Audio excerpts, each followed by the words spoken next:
बहुत समय पहले की बात है। किसी गांव में एक गरीब ब्राह्मण रहता था। एक दिन उस ब्राह्मण के घर कुछ अतिथि आए। ब्राह्मण की स्थिति इतनी खराब थी कि उन अतिथियों को खिलाने के लिए घर में अनाज तक नहीं था। इस स्थिति को लेकर ही ब्राह्मण और उसकी पत्नी के बीच थोड़ी कहासुनी होने लगती है। ब्राह्मणी कहती है, तुम्हें पेट भरने योग्य अनाज कमाना भी नहीं आता है। इसी का नतीजा है कि आज घर में अतिथि आ खड़े हुए हैं और हमारे पास उन्हें खिलाने के लिए कुछ भी नहीं है। इस पर ब्राह्मण अपनी पत्नी से कहता है, कल कर्क संक्रांति है। मैं कल भिक्षा लेने के लिए दूसरे गांव जाऊंगा।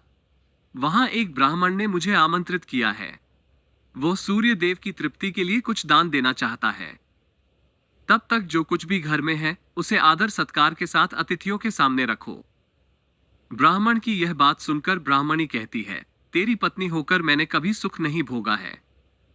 न कभी खाने को मेवा मिष्ठान मिला, न ही ढंग के वस्त्र और आभूषण। आज तू कह रहा है कि जो भी घर में पड़ा हो वो अतिथियों के समक्ष रख दो। जब कुछ है ही नहीं तो मैं उनके सामने क्या रख दूं? पड़े हैं तो बस एक मुट्ठी तिल। तो क्या अतिथियों के सामने सूखे तिल रखना अच्छा लगेगा? पत्नी की यह बात सुनकर ब्राह्मण कहता है, ब्राह्मणी तुम्हें ऐसा बिल्कुल भी नहीं कहना चाहिए। कारण यह है कि इच्छा के अनुसार किसी भी मनुष्य को धन की प्राप्ति नहीं होती है। जरूरी है तो पेट भरना, और पेट भरने योग्य अनाज तो मैं ले ही आता हूं। अधिक धन की चाहत अच्छी नहीं। ऐसी इच्छा का तुम्हें त्याग कर देना चाहिए। अधिक धन की इच्छा के चक्कर में मनुष्य के माथे पर शिखा बन जाती है।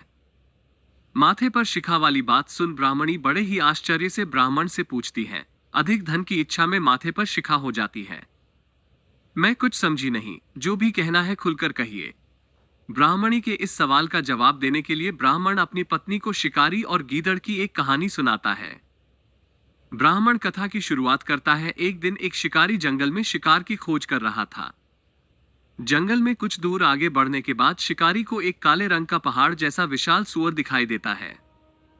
सूअर को देखते ही शिकारी अपना धनुष उठा लेता है और कमान खींचते हुए सूअर पर निशाना लगा देता है। कमान से निकला हुआ तीर तीव्र गति से सूअर को घायल कर देता है। घायल होने पर सूअर चिंघाड़ता हुआ शिकारी पर पलटवार कर देता है। सूअर के तीखे दांतों से शिकारी का पेट फट जाता है। इस तरह शिकार और शिकारी दोनों का ही अंत हो जाता है। इसी बीच खाने की तलाश में भटकता हुआ एक भूखा गीदड़ वहां से होकर गुजरता है, जहां शिकारी और सूअर का शव पड़ा हुआ था।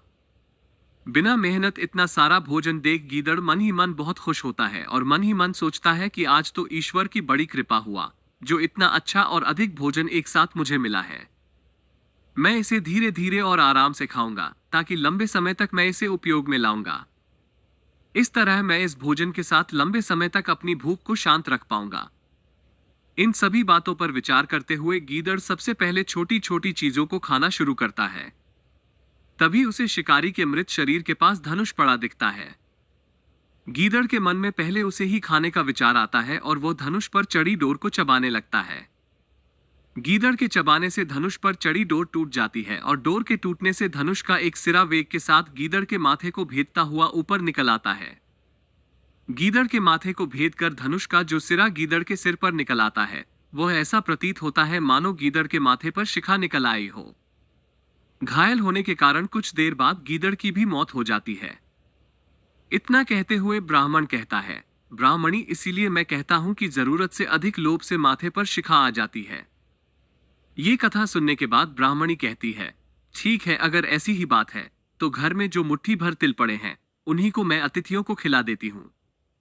ब्राह्मणी की यह बात सुनकर ब्राह्मण संतुष्ट होता है और भिक्षा मांगने के लिए घर से बाहर निकल जाता है। वहीं ब्राह्मणी भी घर में पड़े तिल को धूप में सुखाने के लिए फैला देती है। तभी कहीं से एक कुत्ता आ जाता है और उन साफ तिलों पर पेशाब कर देता है, जिससे सभी तिल खराब हो जाते हैं। तिल के खराब हो जाने पर ब्राह्मणी काफी परेशान हो जाती है और सोचती है, यही तो तिल थे जिन्हें पकाकर मैं अतिथियों को खिला सकती थी। अब मैं क्या करूं? काफी देर सोचने के बाद ब्राह्मणी को एक तरीका सूझा।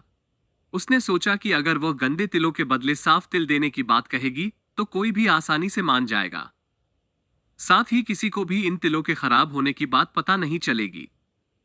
इस विचार के साथ वो उन तिलों को लेकर घर घर घूमने लगी। ब्राह्मणी की यह बात सुनकर एक महिला वह तिल लेने के लिए तैयार हो गई, लेकिन उस महिला का पुत्र अर्थशास्त्र पढ़ा हुआ था। उसने अपनी माँ से कहा कि इन तिलों में जरूर कोई ना कोई खोट होगी, वरना कौन साफ सुथरे तिलों को गंदे तिलों के बदले देने के लिए तैयार होगा। पुत्र की यह बात सुनकर महिला ने ब्राह्मणी के तिलों को लेने से मना कर दिया। हमारे पास जो भी होता है हमें उसी में सुखी रहना चाहिए। किसी के पास ज्यादा चीज देखकर दुखी नहीं होना चाहिए।